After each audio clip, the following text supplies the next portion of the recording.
Merry Christmas.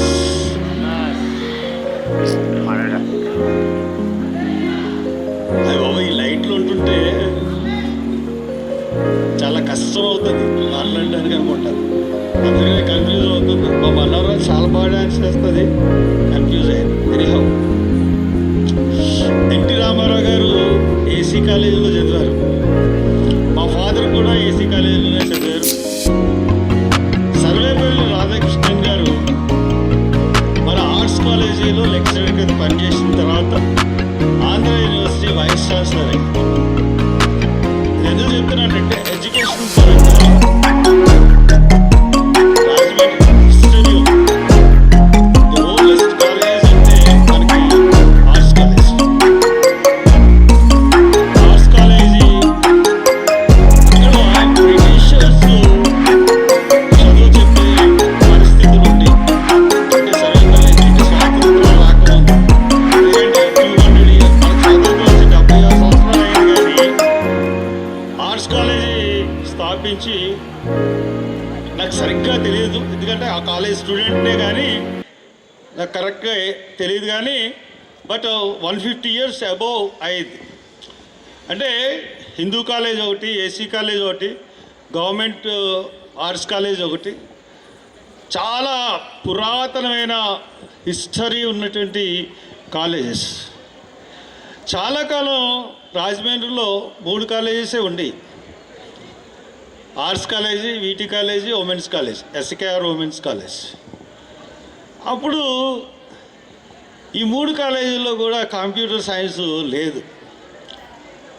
Computer సైన్స్కి నేర్చుకోవడానికి అనపర్తి కాలేజీకి వెళ్ళేవారు రాజమండ్రి నుంచి ట్రైన్లో. రాజమండ్రి ఏంటి, అనపర్తి వెళ్ళడం ఏంటి. తర్వాత కాకినాడ ఐడియల్ కాలేజీలో ఉండేది, అక్కడ కాకినాడ వెళ్ళేవారు. ఇది గమనించిన తర్వాత ఆ టైంలో నేను ఒక స్టూడెంట్ లీడర్, నేను యూనివర్సిటీ ప్రెసిడెంట్ చేశాను, arts college president, junior college president అని చేసుకున్న తర్వాత నేను అప్పుడే ప్రైవేటైజేషన్ ఆఫ్ ఎడ్యుకేషన్ వచ్చింది. కాలేజెస్ ఇస్తున్నారు అని చెప్పేసి తెలిసిన తర్వాత, అయితే మనం రాజమండ్రిలో కాలేజీ స్టార్ట్ చేస్తే బాగుంటుందని చెప్పి కాలేజీ స్టార్ట్ చేయడం జరిగింది. అంటే ఇప్పటి నుంచో ఉన్న college 3, arts college, VT college and women's college. The 4th one is arts college. 91లో స్టార్ట్ చేయడం జరిగింది.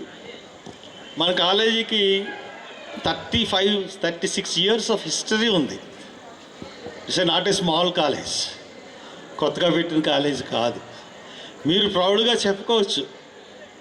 Compare to arts college, VT college తర్వాత ఓల్డెస్ట్ కాలేజీ ఏదంటే మందే.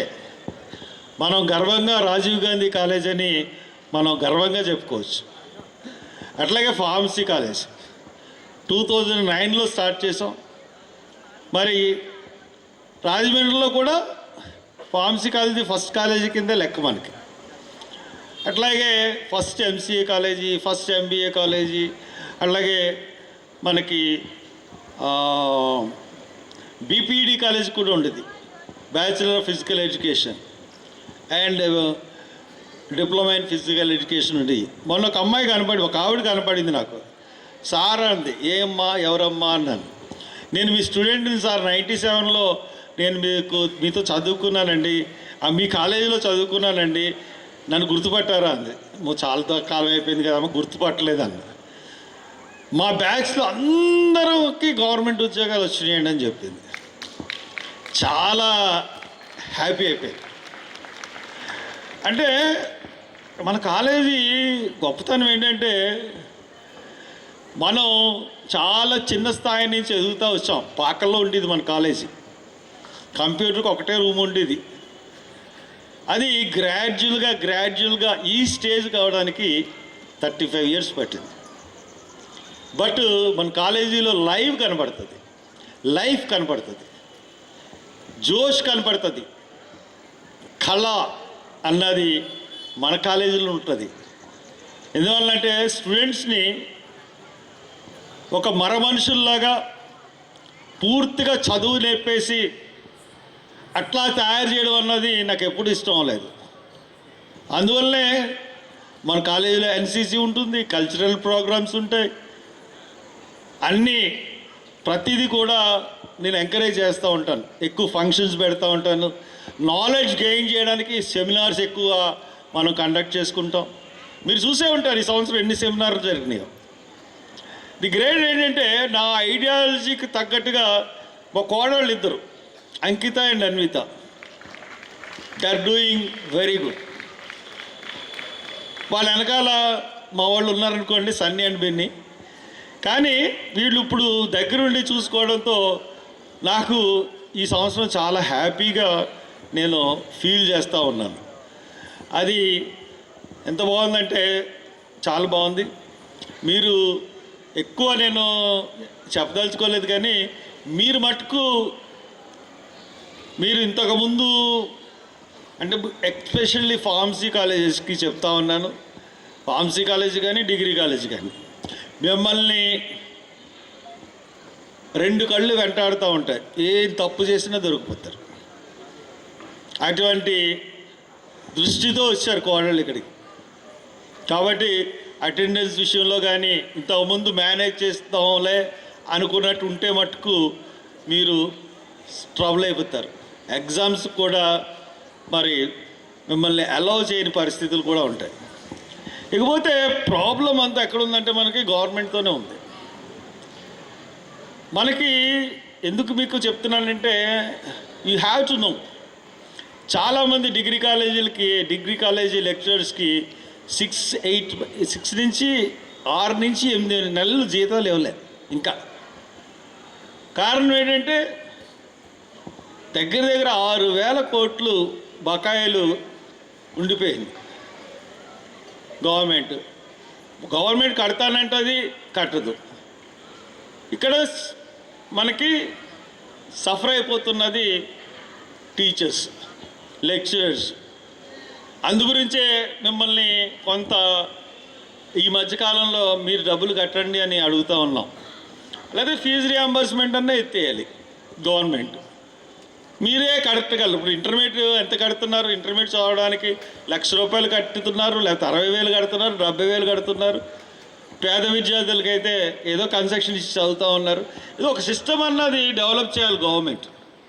అట్లా కాకుండా ప్రైవేట్ కాలేజీలని ఇట్లాగా ఇవ్వాల్సిన బాకీలు ఇవ్వకుండా ఉంటే కాలేజెస్ నడవడం అన్నది చాలా కష్టంగా ఉంటుంది. తర్వాత అడ్మిషన్స్ కూడా సరిగ్గా ఉండట్లే. ఒక లాస్ట్ ఇయర్ అయితే అడ్మిషన్స్ మనకి ఫిబ్రవరిలో జరిగినాయి. ఫార్మసీ అడ్మిషన్స్ అంటే 25 ఫిబ్రవరిలో 24 ఫిబ్రవరిలో 24 అడ్మిషన్స్ జరిగింది. అంటే ఇంకో 3 నెలల్లో అకాడమిక్ ఇయర్ క్లోజ్ అయిపోతుంది అనగా. సిస్టమ్స్ అన్నీ కూడా పాడైపోతూ ఉన్నాయి గవర్నమెంట్లో. ఇటువంటి పరిస్థితి అసలు రాకూడదు. అసలు మనకి కావాల్సింది ఏంటంటే ఫస్ట్ మనకు కావాల్సింది మనకి తిండి, విద్య, వైద్యం. ఈ 3 కూడా వెరీ ఇంపార్టెంట్. దాంట్లో మనకి తల్లిదండ్రులు తిండి పెడతారు. విద్య అనేది నేర్చుకోవడం అనేది మన చేతిలో ఉంటుంది. విద్యకి ఎట్టి పరిస్థితుల్లోనూ కూడా పూర్ పీపుల్కి గవర్నమెంట్ ఫస్ట్ ప్రయారిటీతో ఈ విద్యని డెవలప్ చేయాలి. కానీ మన పరిస్థితులు విద్యకి ఖర్చు పెట్టట్లేదు, కానీ ఉద్యోగాల గురించి కంపెనీలు తీసుకొస్తున్నాయి. ఆ కంపెనీల్లో ఎవరు ఉద్యోగాలు చేయాలి? ఇక్కడ విద్య నేర్చుకున్న వాళ్ళు చేయాలి. విద్యకేమో మీరు సాయం చేయట్లేదు. అలాగే నెక్స్ట్ ప్రయారిటీ వైద్యం. ఆ వైద్యం అన్నది ఎలా ఉంటుంది మనం చూస్తూ ఉన్నాం. ఆరోగ్యశ్రీ అని చెప్పి పెట్టారు.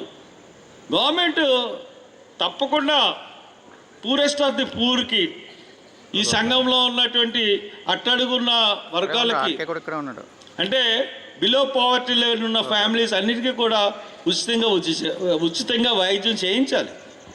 అది గవర్నమెంట్ బాధ్యత. అట్లాగా మనం తీసుకుని వెళ్తే డెఫినెట్గా మనకి ఒక బ్యూటిఫుల్గా ఒక సొసైటీ అన్నది ఫామ్ అవుతూ ఉంటుంది.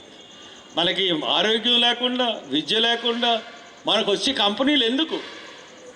కాగ్నిజెంట్కి లేకపోతే ఇంకొక చాలా డేటా సెంటర్స్, విదేశాల్లో డేటా సెంటర్స్ అన్నీ క్లోజ్ చేసి ఎన్వైరన్మెంట్ అన్నది పాడైపోతున్న పరిస్థితుల్లో మనం ఇక్కడ ఇన్వైట్ చేస్తున్నాం డేటా సెంటర్స్కి.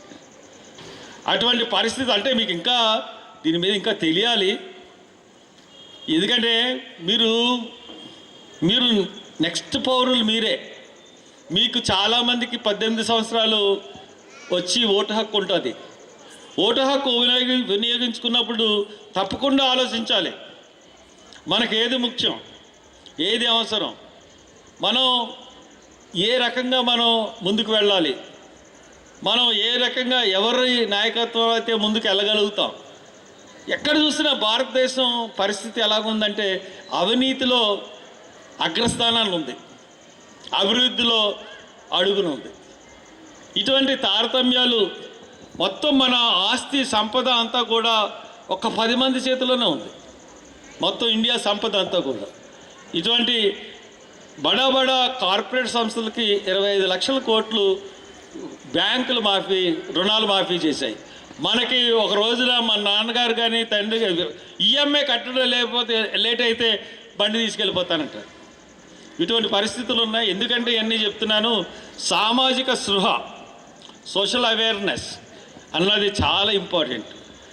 మీరు ఎందుకంటే రేపు ఈ కాలేజ్ అయిపోయిన తర్వాత పీజీలకు వెళ్ళేవాళ్ళు, పీజీకి ఏమో అసలు ఫీజు రియంబర్స్మెంట్ అన్నది తీసేశారు. చాలామంది ఫీజులు కట్టకపోవడం వల్ల చాలామంది మానేస్తూ ఉన్నారు చదువులు. ఇంతకుముందు ఫీజు రియంబర్స్మెంట్ పీజీస్ కూడా ఉండేది. ఇంకా పూర్ వస్తుంది, పూరు చదువుకోవడానికి ఇంకా వీలు కాదు. ఆ విధంగా ఆలోచిస్తున్నాయి గవర్నమెంట్స్.